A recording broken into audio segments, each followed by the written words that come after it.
Құрметті оқырмандар, менің оқырман хаты деп аталатын рубрикамда әркімнің басынан өткен қызықты оқиғалары өзгелерге сабақ болатындай етіп баяндалады. Сондықтан бұл рубриканы өткізбей міндетті түрде тіркеліп алыңыздар. Оқырман хаты. Мен бұл хатты ештеңеге үмітсіз, қайғыға қатты батқан кезде жазған едім. Өзімнің қара басының проблемаларында шеше алмайтын, дәрменсіз адам сезінемін. Менің шешілмей келе жатқан мәселем ол өмірден өз жұбымды, екінші жартымды табу. Егер де менен ер азаматтарға мүлде ұнамайтын және олармен сөйлесуді, қалай қарым-қатынас құруды білмейтін жан кім деп сұраса, ойланбастан ол адам мен деп айтар едім. Жасым болса 30-ға таяп қалды. Қыз үшін бұл аз жас емес әрине. Қашан тұрмыс құрып, бала-шағаға толы отбасым болады деп жиі өзіме сұрақ қоямын. Менің танысып, көңіл жарастыруға деген барлық әрекеттерім еш нәтиже бермейді. Себебі мен үшін алғашқы кездесу әрқашанда бірінші және соңғы кездесу болып аяқталады.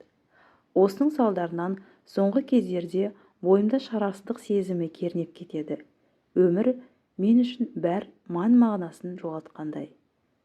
Иә, өмірде маған іліп аларлықтай мән қалмады. Мен жалғызбын. Жалғыздық адамды қатты қажытады екен. Қандай болсын, жаныңда серігің, жолдасың болғанға не жетсін. Бірақ маған мына түріммен ондай бақытқа жету қайда? Неліктен мына түрмен деді деп ойлап отқан шығарсыздар. Менің бұл проблемамда кінәліні іздеп алысқа барудың қажеті жоқ. Оның атын атап айтпасаң да, кез келген адамның көзіне одырайып тұрып көрінетін ол артық салмақ. Иә, мен үшін мұны мойындау ауыр болса да айтайын. Менің өз нормамнан да бірталай есе көп артық салмағым бар. Артық салмақтан арылу мақсатында неше түрлі диеталарды қолданып, жарнамада жалт-жұлт еткен барлық дәрілерді ішіп көрдім. Еш нәтиже болмады. Осылайша өмірім бірте-бірте артық салмақпен арылу деген арпалысқа айналды. Бақытты болуға бәрі лайық дей тұра, артық салмағы бар қыздарды салмағын тастап, сымбатын сақтамайынша жігіт атаулының бәрі айналып өтетіндей. Қазір сондай жалғызбын. Кейде өмірлік серігімді іздеп жар болам дегенше, бірден бала асырап алмаймын ба деген ойлар келетін болды. Тағы бір қызықты айтайын.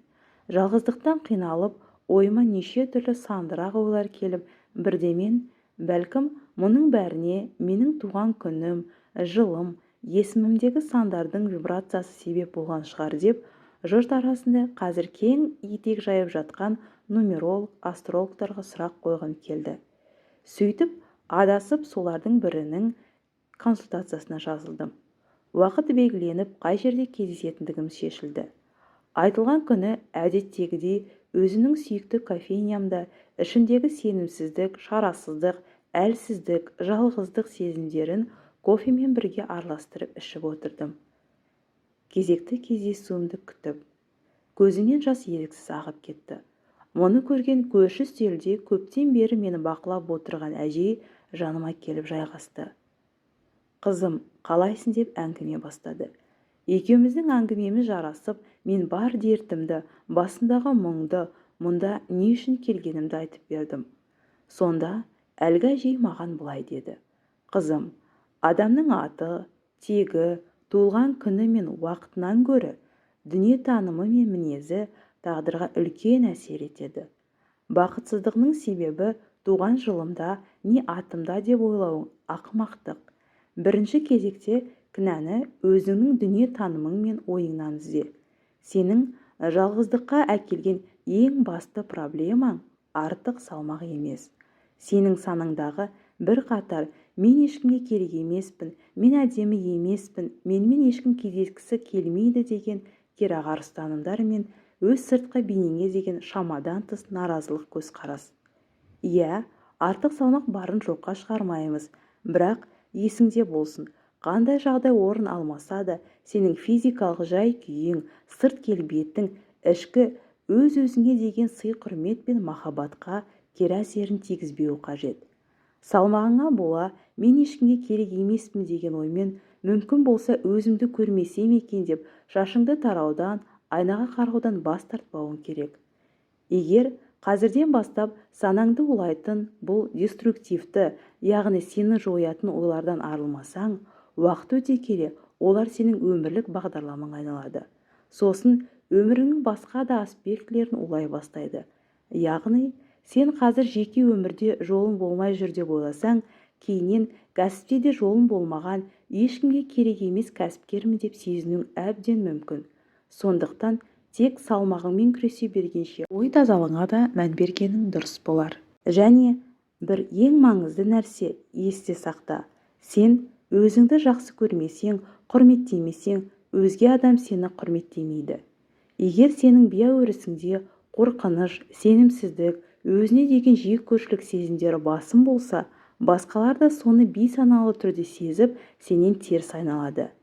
Және сенің артық салмағы бар әйел бақытсыз, жалғыз болады деген миф ұстанымыңды да жоққа шығарғым келіп тұр. Тарихта қаншама сырт сымбаты келіскен, соған қарамастан жалғыз болған, жеке өмірі сәтті болмаған модельдер бар. Бәрінің шешімі дене бітімі болса, олар неге бақытын таппады?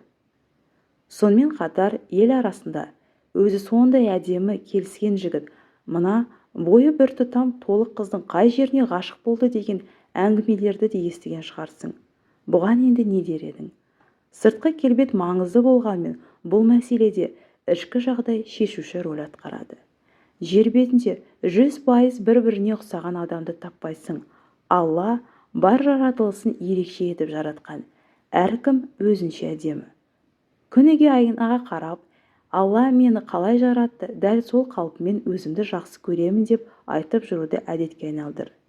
Кейбіреулер мұны аффирмация деп атайды. Және ең бастысы Құдайдан, өзімен және өзгелерден ең көркем дүниелерді көрейінші деп тілек айт. Балаға келетін болсақ, беруші баланы бір Алла. Асықпа қызым, бұйырған күні сенде де бәрі болады. Өміріңде жақсы өзгерістер орын алу үшін әрдайым дұғада болып, өзіңмен жұмыс жасап, дүние танымыңды, ойларыңды дұрыс арнаға бұруың керек. Осылай 10 минуттық әңгімеден кейін егде әйел орнынан тұрып, ал қызым, ісіңе сәттілік деп қолыма Аллаға сенген құстай ұшады, адамға сенген мұрттай ұшады деген парақты беріп кетті. Мен бұл сөздерді оқығаннан кейін сәл ойланып отырдым да, белгіленген кездесуімнен бас тартып, үйге қарай жол тарттым. Үйге келе сала осы хатты жаза бастадым. Бәлкім, менің басынан өткен бұл оқиға мен секілді қолдау күтіп жүрген барша қыз келіншектерге жәрдем болар деп.